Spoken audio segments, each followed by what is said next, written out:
Terima kasih Anda masih bersama kami dalam program Majelis Sore. Majelis kita semua muhasabah akhir tahun yang kemudian juga kita patutnya renungkan, refleksikan, dan evaluasi berkaitan dengan siapa dan bagaimana diri kita, terutama dengan apa yang ada di lingkungan kita.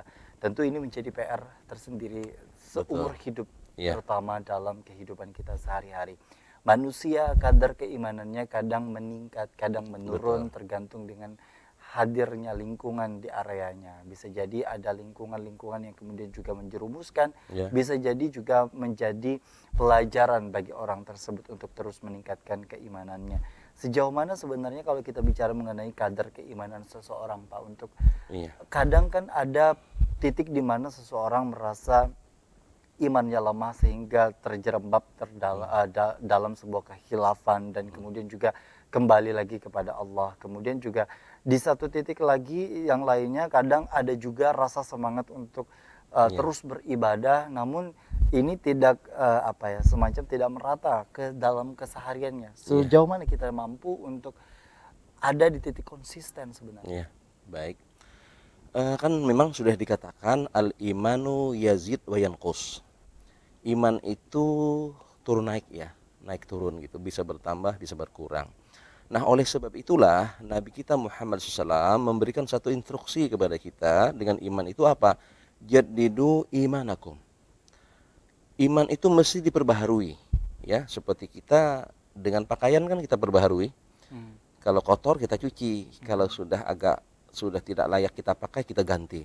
Itu dengan pakaian. Sebab dengan pakaian yang tidak diperbaharui, yang tidak diganti, itu mesti nampak lusuh ya, nampak tidak semangat dan sebagainya lah. Hmm. Nah, lebih-lebih iman. Nah, mengukurnya di mana ini? Jadi di antara yang sederhana ya secara lahiriah kita ketika kita itu muncul kemalasan dalam hal ibadah ya. Karena ibadah itu sebenarnya tugas pokok kita. Ini harus kita pahami. Ya. Jadi ibadah kita itu adalah tugas pokok kemanusiaan yang Allah hadirkan ke dunia ini. Sebab Allah nyatakan itu. Wa ma khalaqtul jinna wal insa illa liya'budun. Silakan manusia dengan melakukan hal-hal lain ya, tidak masalah ya. Hmm. Namun kondisi yang prioritas ini mesti itu yang utama.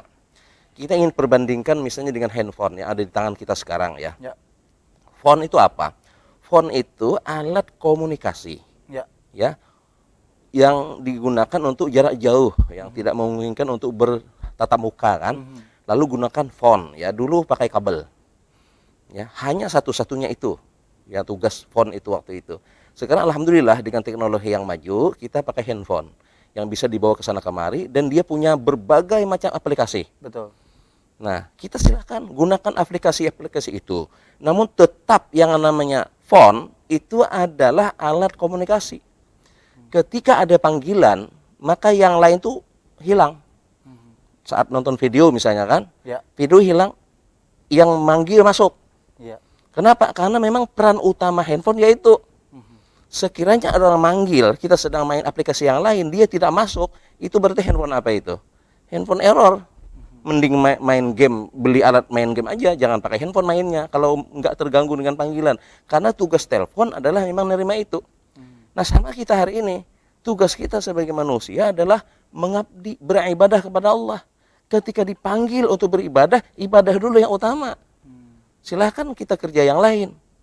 Nah, namun ketika kita tidak memenuhi panggilan, itu alamat ada error pada imannya itu. Hmm. Jadi imannya error, Baik. imannya diperbaiki itu. Hmm. Nah, jadi harus kita jidit. Nah, jadi di antara yang mempengaruhi kehidupan kita itu adalah ada namanya istilah sohbah dan bi'ah. Hmm. Sohbah itu sahabat atau teman, Hmm. bi'ah itu lingkungan sekitar. Hmm. Ini kadang yang menentukan tarik turun naiknya itu. Hmm. Nah, makanya dalam instruksi Nabi kita itu, gimana kita bisa mentajidid iman, itu kita harus masuk wilayah iman. Wilayah yang bisa memberikan semangat atau tambahan pada keimanan kita. Misalnya kita disuruh dalam Al-Quran tuh gini. Ya ayyuhallazina amanu taqullaha wa kunu ma'as sadiqin. Itu dalam ayat Al-Quran ya. Wahai orang-orang beriman, bertakwalah kepada Allah dan sertakan dirimu. Hmm. Ya, jadikan kamu itu beserta orang-orang yang benar. Mhm. Artinya kita berteman, cari lingkungan yang bisa menambah keimanan kita. Itu yang Allah katakan mereka itulah orang-orang siddiqin, orang yang benar. Nah, mungkin dalam hari ini kita susah kalau cari orang. Betul. Siapa sih orangnya? Gitu kan. Nah, paling tidak ulama kita menyederhanakannya supaya kita mencari teman yang ingin benar. Ya, kalau nggak ketemu orang yang betul-betul benar, kita cari tempat orang ingin benar. Orang yang datang ke majelis minta nasihat itu berarti orang yang ingin benar. Gabunglah di sana. Nah, itu usaha tajdidul iman. Itu aplikasi dari sebuah ungkapan Nabi ya, ketika Nabi tanya, "Kaifa nujaddidu imamana ya Rasulullah?" Gimana sih kami caranya memperbarui iman? Nabi sederhana mengatakan, "Aksiru min qauli la ilaha illallah."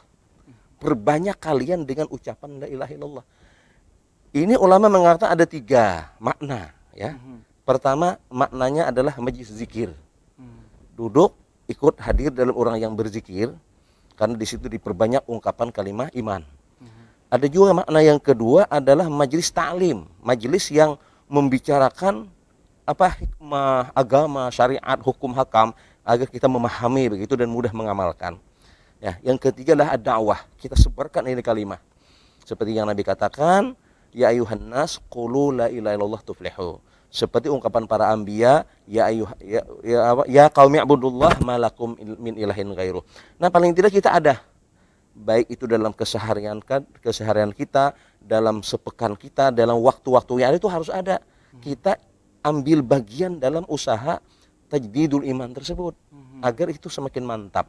Baik. Nah, ini baru poin pertama ini dari surah Al-Asr tadi kan. Betul. Belum masuk kepada amal-amal saleh. Kunci amal saleh itu dari iman. Jadi iman amal saleh ini dia seperti 2 sisi mata uang.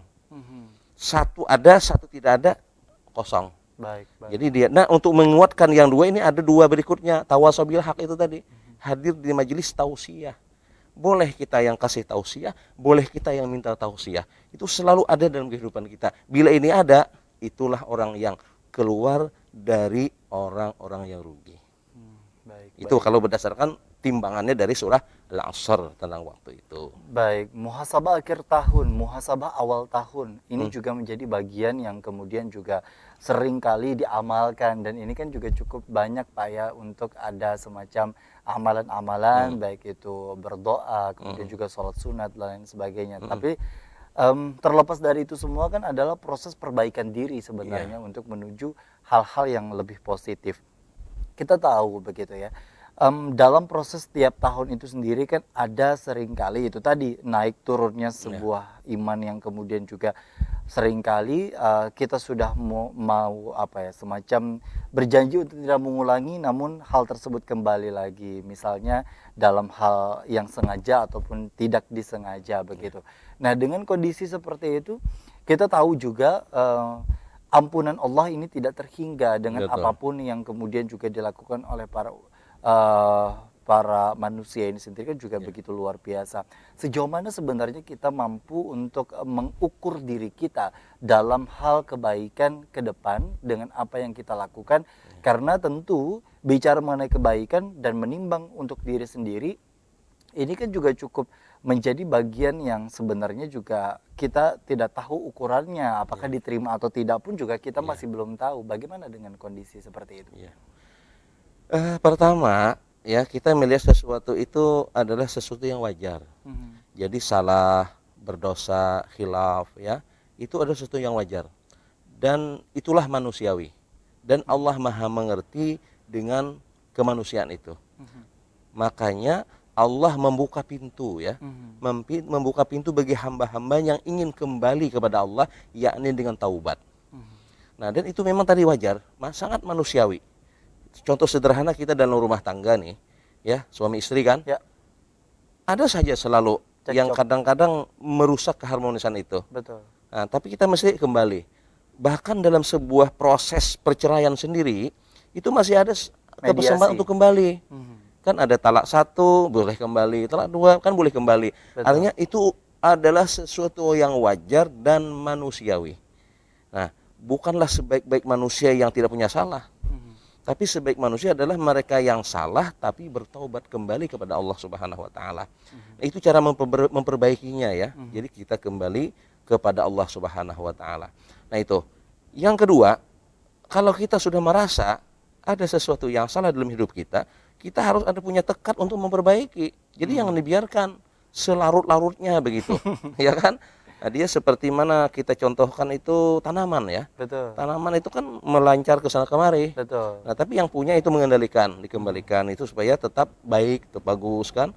Kalau tidak dirawat itu taman, itu segala ada yang tanaman itu akan rusak. Baik. Itu iman juga ya. Dan tentunya juga bicara mengenai iman ini sendiri kan artinya juga tidak hanya apa yang ada di dalam, tapi juga apa yang ada di luar. Seringkali yang di luar ini pun juga disalah persepsikan, terutama bagi perempuan ataupun juga laki-laki yang seringkali pun juga kalau istilah hari ini kan kita mengenal begitu ya, dalam memperbaiki kebiasaan diri biasanya ada istilah untuk menjilbabi hati dulu atau memperbaiki apa yang di dalam baru yang ada di luar. Benarkah memang seperti itu atau nanti kita akan bahas Pak ya? Atau misalkan yang di luar dulu baru yang di dalam, nanti kita akan bahas seputar hal ini. Tetaplah bersama kami dalam program Majelis Sore, Majelis Kita Semua.